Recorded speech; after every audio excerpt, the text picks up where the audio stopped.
Many Americans have forecasted that the outlaw Donald Trump will commit even more illegal acts to increasing his support in the 2020 presidential year. Remember Wag the Dog, a film about using a fabricated war to draw attention away from presidential misdeeds? Those Americans have been proven right by Donald Trump's attempt to provoke an unlawful war with Iran. Likewise, Trump has illegally ordered his staff or ex-staff to ignore congressional subpoenas to testify and provide documents. As the most impeachable president in American history, Trump continues to shred our Constitution and its critical separation of powers. Trump has repeatedly, brazenly seized congressional authority in an attempt to turn the presidency into a monarchy. Trump once went so far as to say, "I am the chosen one," unlike Nixon, who slinked away because of the Watergate scandal. Every day Trump is providing more evidence to the Congress about his impeachability. He never stops. He never expresses remorse or apologizes for violating the Constitution or federal criminal statutes, such as the Anti-Deficiency Act. Likewise, Trump has shown no respect for international treaties to which the U.S.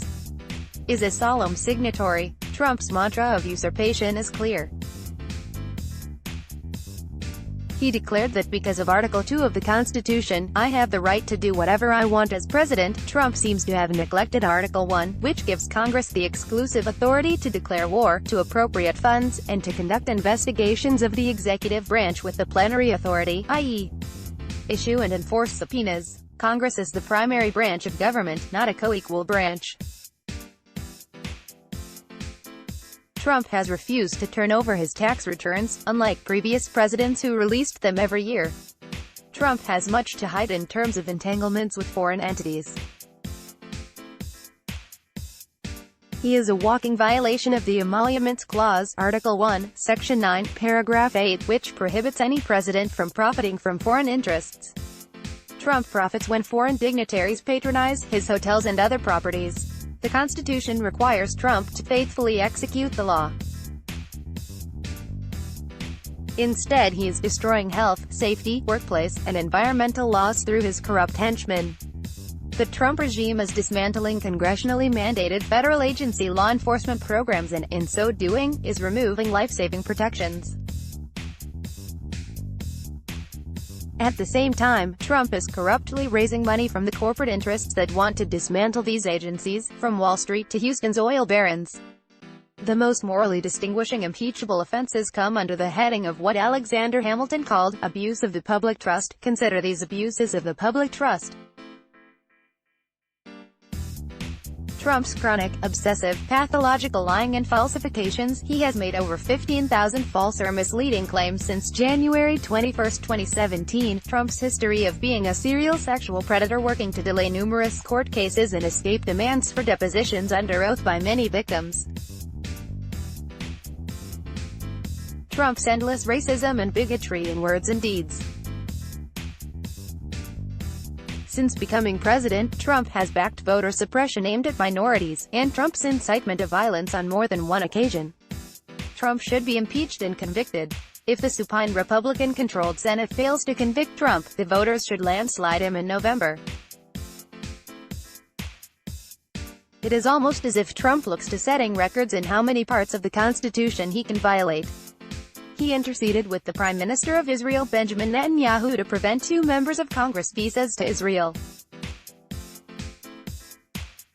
Trump's actions prevented these members of Congress from exercising their oversight responsibilities under the Speech and Debate Clause, Article 1, Section 6, Clause 1. No president has ever dared such an intervention. For the elaboration of 12 impeachable counts under one major article, see the letter by me, constitutional law experts Bruce Fein and Louis Fisher in the Congressional Record, December 18, 2019, page H. 12,197. Speaker Pelosi must add some of these impeachable offenses, backed by constitutional law specialists, or Trump will trumpet that though she had the votes to do so, she didn't, because they are fake lies. Exonerating him will prove to be a devastating precedent for future presidents behaving similarly, as the standards for presidential behavior keep dropping lower and lower into lawless immunity and impunity. Conservative Fox News commentator, constitutional law scholar, and former judge Andrew Napolitano has said if he were the Democrats, he would reopen the impeachment case, on the basis of new evidence that would justify holding on to the articles of impeachment from the Senate, the articles of impeachment, abuse of power and contempt of Congress, because there's new evidence and perhaps new articles. Pelosi can strengthen her hand constitutionally by enlarging the impeachment case against Trump. This move would give millions of Americans a stake in impeachment because it would directly relate to protections and services they lost because of lawless Trump. In addition, more articles of impeachment would make the Senate Republicans led by Moscow Mitch McConnell far less able to hold a hasty kangaroo court trial without witnesses. Fine, Fisher, and I have written Speaker Pelosi and Senator McConnell urging that the trial's procedures should be established by Chief Justice John Roberts, subject to Senate majority repeal, to assure not only fairness but the perception of fairness. See the letter here. Right now in the Senate there is too much bias, prejudgment, and conflict to avoid a farce. Moreover, when will the American Bar Association, with over 194,000 lawyer members, insist on constitutional observance and the rule of law? When will all those original members of Trump's cabinet, whom he fired in favor of yes men, stand up patriotically for America? When will Colin Powell, George Shultz, and other leading figures from past administrations stand tall and speak out? When will former President Barack Obama stand up to Donald Trump? All of these people are privately worried sick over what Trump is doing and will do to our country.